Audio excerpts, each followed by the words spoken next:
Good morning, good afternoon, and good evening, and welcome to the Season Keepers, the show where the only two people we recommend keeping for the season is us. My name's Matt, aka Clean Sheet Wipeout. My name's James, aka SK James FPL. Good to see you, mate. How you doing? Yeah, not too bad. Is this definitely recorded? Yep, definitely recording.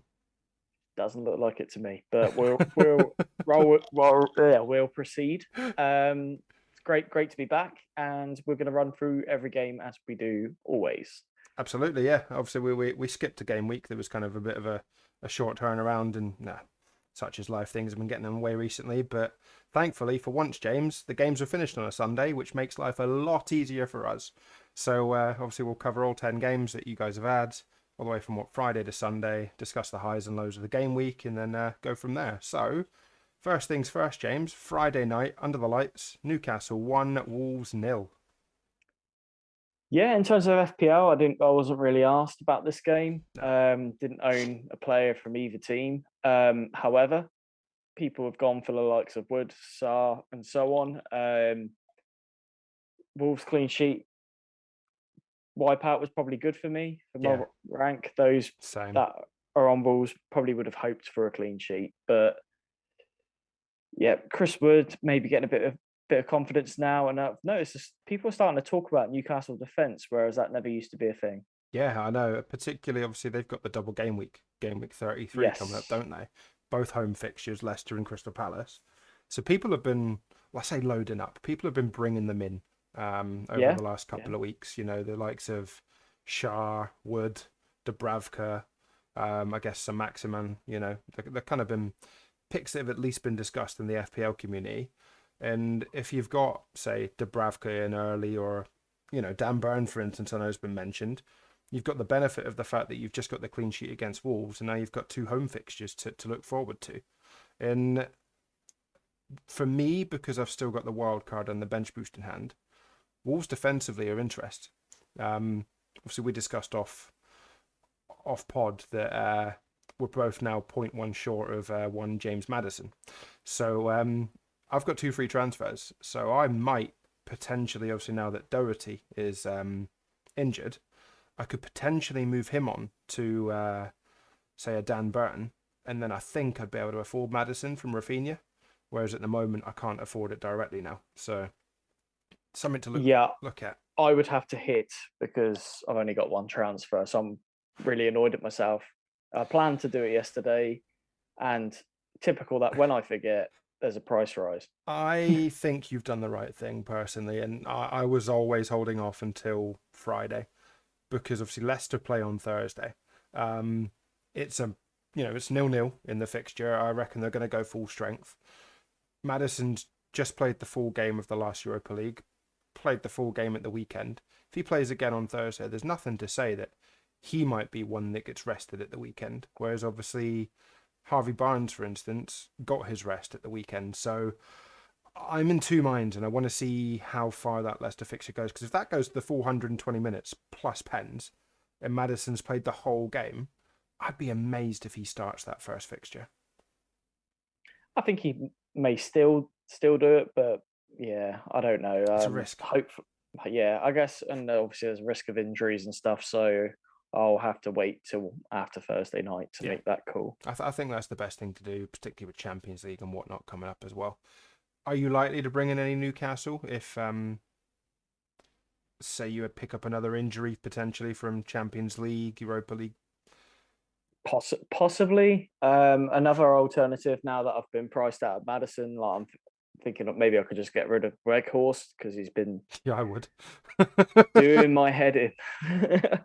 And yeah, he's got a double, but then if I keep him for this week and then don't transfer him out next week, I'm going to end up keeping him for 37, and You don't he's want that. just useless in a single or a double. Chris Wood, mate. Now he's got that home goal under his belt. I think he could be a good shout. And Sir Maximan, Yeah, he's always the lively figure, isn't he? So, yeah.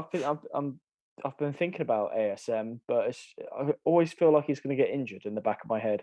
oh yeah, 100%. Yeah, he's always probably one explosive run away from pulling another hamstring.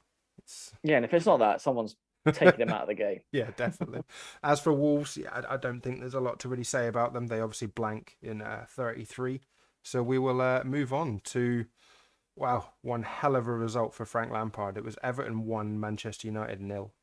Yeah, brilliant game. Watched every second of it, loved it. Everton just yeah, the difference between the effort of Everton and Man U was huge. Yeah, The work rate, I think they actually ran over 10K more than the Man United players, is a doesn't stat I surprise me. heard, Does not surprise me.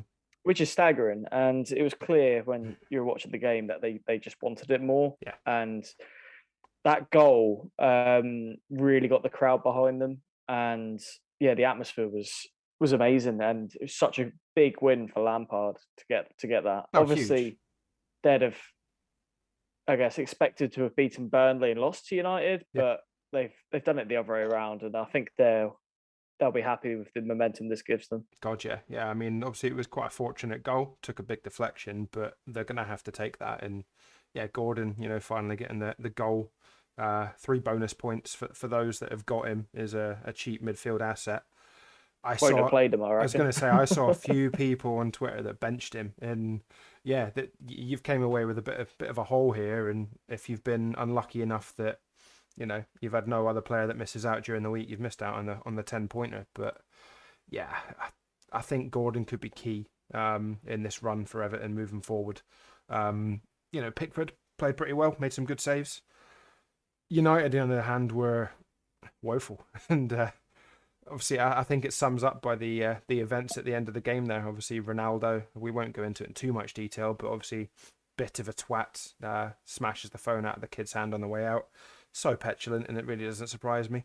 But I've seen people on the free hit. Obviously, you've probably seen on Twitter as well. There's a lot of people on Gameweek33 free hit this week. So many people have got Ronaldo and Bruno in those teams. Yes, it's Norwich at home, but it's Liverpool away after that. Now, I don't even know if Ronaldo starts that second game against Liverpool. I just don't think it's the type of game that suits him. So you could just get the one game from Ronaldo. And I guess unless you're captaining him, I suppose Bruno for the free hitters, I think it's an easy decision. For those that aren't on free hit and are considering him, I think it's quite a risk, because are you really going to hold him long term? Like with the fixtures that United have got coming up, you've obviously got Norwich, but then it's Liverpool, then it's Arsenal, who are obviously fighting for Champions League. Brentford, they're on a better form. They've still got Chelsea to play. I don't think I'd want to be spending that amount of money when you've got the likes of Son, obviously on the form that he's on, that's cheaper. So yeah, for me, Yeah, I'm staying clear of United. yeah, I'm not going there either. A lot of people did go there this week ahead of Everton, or who have obviously been poor. So Yeah, I did understand the move, but however, a lot of people got rid of Mo Salah to do that, yeah, and yeah, he was playing City, but you're going to want him back, and you probably got some value in him, and it's going to be hard to get him back yeah. into your team. Agreed. So I think people really should have kept Mo Salah. Obviously, some people obviously do have wild cards left, so maybe they plan to wild card him back in, Yeah, and fair enough. But yeah, it's just one to watch out for. yeah, for sure. And moving on to another surprising result, given the form of both teams, it was Arsenal 1, Brighton 2. Yeah, this really shocked me because Arsenal have been doing quite well. Look pretty solid, kind of pushing for that top four. Um, but yeah, Brighton have somehow come away with an away win. It's very impressive. Yep. Uh, Trossard finally gets a Trossard, goal. yeah, it's about 6 weeks too late for us, isn't it? Such a troll, honestly. I was very impressed with Mwepu in the highlights that I've seen. Obviously he's been injured for most of the season, barely played. Mm. Comes back and yeah, gets himself a goal and an assist. Definitely not an FPL asset in my opinion. 5.9 million is so expensive, but I think looking at the way he ran the show against Arsenal, I think he could be key to Brighton, getting a few results maybe towards the end of the season. They've got a tough little run coming up, Spurs and City. After that, though, it's Saints, Wolves, United, Leeds. I think that they're decent fixtures for a team like Brighton. And keep him fit and a few of the other players, then yeah, I think they could potentially go on a bit of a run towards the end of the season, because the last 2-3 months for them have been poor. Yeah, yeah. Good luck. good luck to them. On the Arsenal hand side of things, they were two of the players in my team that actually let me down. Mm, Most of my team did do well, but Saka and Ramsdale both on 1 point yep. is yeah, it's very disappointing. Yeah, and obviously they've got the double coming up as well themselves, don't they? They play Yeah, so they're going nowhere, but nah. it is frustrating. Yeah, Saints away should be an easy fixture for them, and then Chelsea away could be more interesting. But yeah, the likes of Saka. If you were on free hit, um, would you still go for the likes of Saka, given the double that they've got? Possibly just because of how cheap he is, he Mm. might enable you to do other things. But yeah, I still think over those 2 games, he's still a pretty good option. Yeah, no, I agreed. Moving on then to a game that I really don't want to talk about. Uh, I'm actually going on Clash of the Correspondents this week with Planet FPL. And I think I'm with 352 Adam for the Arsenal correspondent. So obviously they've just lost to Brighton, and we've been absolutely fucking tonked by Chelsea. And it was the worst performance of the season. It was Southampton 0, Chelsea 6. Yeah, not fun at all. Had the majority of the second half to play with us being like 4, 5, 6 down. It's just yeah, embarrassing. And kind of hurts a bit that it's Mason Mount doing the damage as well. Obviously a Pompey Yep. boy. But yeah, even Werner's scored against us. Apparently, he scored more goals against us than he has against every other team put together. Something like it's a stat that sounds ridiculous, but That I think it's true. doesn't surprise me. I mean, yeah, Yeah, Mount ran the show, and Chelsea could then afford to rest play. Honestly, this could and should have been more than 9-0, genuinely, because within the first 10 minutes, I think Werner had hit the post and the crossbar. Fraser Forster made 8 saves, albeit I think 3 of those he made a save. It then rebounded out and Chelsea smashed the ball in. But we were fucking terrible. There's, I just, from start to finish, the only player that looked like he wanted to be on that pitch was Kyle Walker-Peters. We changed formation 3 times in the game. Obviously, we took Romeo off after half an hour. Why we set up in a 4-4-2 when Chelsea play with width was beyond me. But yeah, it was one of those results, and you know the likes of Havertz, Mount, Silva, they all came off early because didn't need to be there, and job done. that Yeah, saved us because honestly it could have been so much more. And yeah, if you want to hear like a good 10-15 minutes of me ranting about it, tune in to Planet FPL this week because I'm gonna go hard. not the first time you said that. No, absolutely not. You can just ask Ali. Don't tell her that. Moving on very quickly, then it was Watford 0, Leeds 3. Yeah, big game down at the bottom, and Leeds have romped home.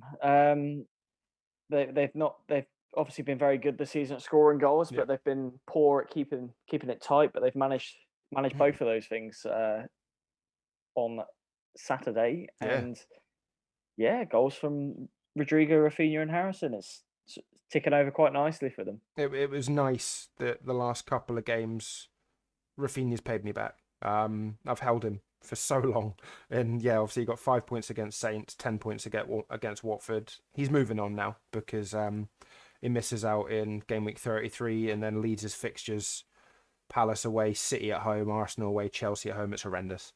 So I think yeah, if you're on Leeds assets, he's still 15% under the game. I think yeah, definitely time to move on, and there are better alternative midfield assets to jump onto. But just want to thank Rafinha for being a part of my FPL team this season, and depending on where he is next season, I might think about him again. But yeah, for now, he's done his job. Good stuff. Um, Moving on to a game then that I managed to just get home in time to see was the score doesn't really reflect how tight a game this was. It was Aston Villa 0, Spurs 4.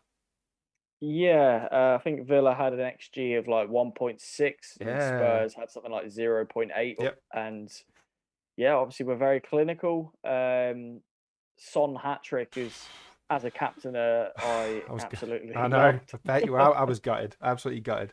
But at least Kulusevski and Kane did something, and obviously I've got those two plus Doherty, which was annoying given they kept the clean sheet, and obviously he's gone off injured pretty early. Sounds like he's probably out for the rest of the season, if you believe the reports that you're reading. So that's frustrating. But yeah, congratulations as a Son captainer. Got to give you that. Loved it. What was it, It 42 was on points? it was on Salah at the start of the week, and I changed my mind. Oh, that is one hell of a turnaround. Yeah, 42 points as a captaincy. He only played 77 minutes. Like, I know. could have been more, Could have mate. done more. Yeah. Yeah. Um. Obviously, moving forward, Spurs. I think they've got the single this week. You're not moving off of them given the fixtures that they've got coming up. They've got a very tricky double, to be fair, in game week 36, Liverpool and Arsenal. But with the form that Spurs are on, I think you're going to hold, and I'd love to find a way to bring in Son into my team now that Doherty's kind of out injured, but I just can't do it without getting rid of Salah. I'd love to have Son, Kulusevski, and Kane. It's just not plausible. So hopefully the other two can at least match what Son is, but he seems to be on a real rich vein of form at the moment, doesn't he? He's looking sharp.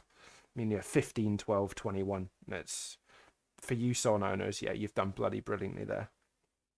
Yeah, I mean, it's only a few weeks ago that people were saying he was out of form. Yeah, I know exactly, and then goes on the run that he's going. But I think Conte's got this Spurs team going, and it almost feels like that they've kind of weathered the storm. Lloris made some brilliant saves. Obviously, he's recorded 8 saves in the game. Once they go 1 or 2-0 up, they really go for it. And obviously, they've then gone and scored a couple of quick goals after that, and that's what they've been doing in games recently. Whereas that's not the Spurs that we've become used to for the last 2-3 seasons, probably. So yeah, I think Spurs fans are incredibly appreciative of the way that Conte's turning this around. Yeah, great shout. Moving on then to the Sunday games, and it was hardly a surprise for the first result given West Ham's efforts on the Thursday night. Brentford 2, West Ham 0. Yeah, this is what we expected or hoped for at the start of the season. Tony and Mbremo setting each other up. Yeah, it's What could have been, but Tony's now like I think the second highest scoring attacker in the Yep. game. Obviously, a lot of those have been pens, but they still count. And yeah, credit to those of you that are on in and didn't mention. It's effectively the home bargains version of Son and Kane, isn't It is, yeah. But yeah, I mean, I think I listened to the Clash of the Correspondents from Planet FPL last week, and it was obviously FPL Dummies Tom, the Brentford correspondent. And he spoke about the fact that he expected Brentford to go back to a back four and how that would benefit Ivan Toney. And it happened, and yeah, it really worked, really paid off. I think West Ham were flat from what I've seen on the highlights, and it's hardly expected, hardly unexpected given their efforts. I said on the Thursday, I've got Bowen, which was a little bit unfortunate, but it is what it is, and fair play to Brentford. They're safe. They enjoy, looking forward to next season and moving on from there. Great shout. Another game then that I actually thought this result would go the other way again, given the Thursday night exploits, but Leicester made some changes and they paid off, and it was Leicester 2, Palace 1. Yes, they did, and a goal and an assist for Dewsbury Hall, which is a bit of Yeah, a surprise. Obviously, he's very cheap. 4.4. However, prior to this goal and assist, he's gone about Oh, he's done fuck all. 12 games without doing anything. So Yeah, potentially getting carried away here. Some people talking about him. yeah, he's got 1 goal and 2 assists all season, and 2 out of those 3 returns came in this game. Oh, I saw the abbreviation KDH earlier and thought, who the fuck is that? I thought someone mistyped KDB, but yeah, it's obviously Dewsbury Hall. Hall. Yep, absolutely. And obviously Maddison got himself an assist in this one as well. Zaha, I mean, he's a bell end. Did you see his celebrations after scoring the penalty that made it like 2-1? Yeah, I did. I think he missed they it. were booing him in fairness, giving him sticks. So that's, I guess, what he's done. I know, but yeah, it was obviously quite comical that Schmeichel saved the first pen. It was retaken. He saved it again, and then obviously Zaha then scored the headed rebound. But I think Leicester, they're definitely a team to look at, particularly for this double. And you'd probably say they've got the best double out of the lot. Newcastle away and Everton away. Yeah, I'd agree with that. However, obviously Newcastle and Everton have both looked well. Everton have looked decent as of the last Yeah, I game. was going to say, as of Man United, who haven't looked great for the majority of the season, so it's difficult to judge. But Yeah, it is. But Newcastle have actually looked fairly decent. On the other yeah, hand, I feel like, but having said that, Everton have got quite a lot of momentum, so yeah, it's hard to call. But you still fancy Leicester. it's tricky, and it all depends on this Thursday game. Obviously, it's 0-0 with Leicester, as we've said, and the likes of Maddison, yeah, he's gone up in price. We now both can't afford him straight up anyway. If they play 120 minutes on Thursday and Maddison plays 120 minutes, does he even start the Newcastle game? Do Leicester care? Because if they go through this Europa League tie, surely Rodgers isn't going to want to then turn that around, our 3-day turnaround, and then play Maddison and the likes for another 90 minutes. We could well see a very heavily rotated team at the weekend. And then you're looking at one game and it's away, like you said, at Everton, Goodison Park. They're gonna want the points. Are Leicester a little bit of a trap? Possibly. Yeah, it's Again, hard to call. it is. I'm thinking about it more and more, and yeah, it's a toughie. The second last game then, and a game that really cheered me up. I had this on Sky Sports, obviously before the big game. Timo fucking Pookie. Yeah, fair play to you. Norwich 2, Burnley 0.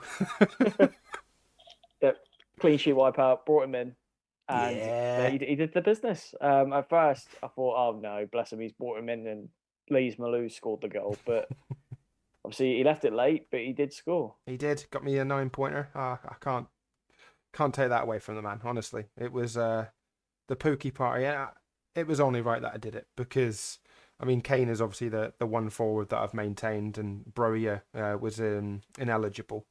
So yeah, I ended up just moving my third striker onto Timo Pookie, and the man came away with the goods. Can't say no to that, really. Would you Burnley or another one of those teams double West Ham away, Southampton at home? You yourself are on Weghorst. Yep. Even with the double, are you tempted to move him on? Yes. I'd say, yeah, don't go there. And if you are on them, maybe even consider alternative options around you, because Well, didn't Weghorst get taken off early as well? he did. And I feel like there's a risk that he's either going to get benched for both of the games, one of the games, or get taken off early in both of the games. Yeah. So even if he plays 180 minutes, I'm not expecting much. I'm expecting a booking in one game and 90 minutes in the other game. Yeah. 3 points. That's what I'm expecting. Yeah, I fully agree. Whereas, obviously, Saints, I guess we didn't really touch on the fact they've got the double, but, the likes of Broja, he's at a rest. Che Adams is going to start every game. I think, yeah, that they could be better alternative options. I guess the problem is, do I hit out a player that is playing a double game week? It feels a bit illogical. Yeah, for a hit, maybe not. If I've seen people that have got 2 free transfers, for instance, and have got a decent setup, and they're not sure what to do. If you've got Weghorst in your team and you've got those free transfers, I wouldn't say no to moving him on, because I think, yeah, like you said, he's a risk now, and he's looked completely out of form. And as we've said this, we'll come back on the next podcast and they've scored twice, got an assist, and be player of the week. But I hope so. I'm glad I didn't go there, put it that way. Yeah, I don't blame you. And then the final game, and what a game it was, albeit Man City should have ran away with this in the first half. It was Man City 2, Liverpool 2. Such a good game. A big game that finally really delivered on its promise of being a big game. The pace of it in the first half, well, pretty much the whole game, was just end to end, frantic. It was just brilliant. Yeah, Van Dijk doing some great defensive work, tackles, but then obviously beautiful passing from City, breaking through. It was a great watch, and De Bruyne seems to have sort of hit a bit of a purple patch in the league and the Champions League. He's very much in form at the moment. Yeah, I just wish there was a way to navigate him in, and that way may well be win a wild card. I'm hoping, by the time we come to game week 34, we'll know a bit more after the Champions League exploits, whether they're still in or whether they're out, what's happening in the FA Cup.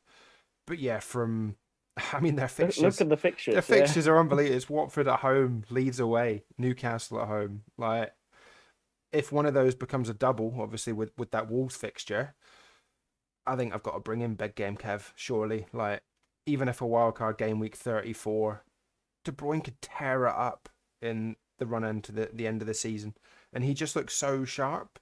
I'd be amazed if Pep then takes him out of the squad for a league game, because it just seems like, because he's getting so many minutes at the moment, it's just going consistently from game to game to game. If you then take him out and give him a bit of a rest, is that going to kind of halt his current progress? Like, I'd be yeah. I think interested. I think Pep's very much about rhythm, and Yeah, maybe he wants to keep that going. And yeah, I mean the gap is so small yeah. between them and Liverpool that You, I think he you can't sort risk of it. has to play. Yeah, Yeah, exactly. That's the thing. It's not like if they go through in the Champions League seasons gone by that they could then say, well, going to rest a few players. Like, well, we don't need it. There's 2 points in it. So if they draw and then Liverpool win, that's it. Like, it's game on. They need to keep winning games. And yeah, because of that, I'd be amazed if De Bruyne is benched. Him, Foden. I think they're all incredibly. Cancelo is probably the only City player most people have got at the moment is Cancelo, and yeah, I think they're all playing at the moment, and they have to. That's just more of a thing, is they have to play. So yeah, Kevin De Bruyne may well find a way into my team, come game week 34. scary. Yeah, and obviously on the Liverpool side, a lot of people I saw benching, Liverpool assets and City assets for this one, and Cancelo, Salah, Trent all got an assist. It kind of just shows, even in a game like this, yeah, they might not get the clean sheet, but 5 pointer, you're going to take that. You And bench Van Dijk though, didn't you? yeah, 100%. He's the only player that I thought probably wouldn't get an attack in return, Yeah, and fair enough. yeah, and thankfully, yeah, got himself a 0 pointer, got with the yellow card, so that paid off. Jota is another player that I'm interested in. However, with me and obviously what we've just said with Man City, I think Liverpool are slightly different because they've got such attacking talent for those front three, but you've got Jota, Firmino, Diaz, Mane, Salah. They can all slot in. I think there's a bit of a risk there. As much as I'd love to go Jota because of his price, I'll just be concerned that he's then if they go through in the Champions League. I'll just be concerned that he's rested for a Yeah. couple of games in a row, and that's not what you want. No, I'd agree with that. I think Salah's the only one that's probably going to play most of them. Definitely. Right then. Well, should we quickly jump on to how we got in this game week, mate, before we close Yep. things up? Yep. So it was a brilliant game week for myself. 84 points, Smashed it. 42 of those are thanks to Son captaincy, 12 for Kulusevski, and 2 Chelsea clean sheets for Thiago Silva and Rudiger, 5 for Cancelo, 5 for Salah, and yeah, I'm very happy with that. And it takes me up to 178k from 233. So Nice. very, very happy with that. Very nice. So you still targeting top 100k then? Yeah, might as well. I mean, if you can get a jump like that in one game week, think of the doubles that we've got coming up as well. I think, yeah, there's every chance. I myself got 71 points, which I was pretty happy with, given the average was 48, which really surprised me, actually. A game week rant of just under 1 million, which can't really complain about. Yeah, very similar players to you, to be fair. Kulusevski, I guess the difference was the fact between me and the average was the fact that I've got Pookie and Rafinha. A lot of people obviously either don't own Pookie or have moved off Rafinha by now, so the extra 19 points from those really made the difference. And yeah, I've jumped up again to 41k. So I'm Nice. still trying to push on, and obviously I've got the wild card and the bench boost to hand.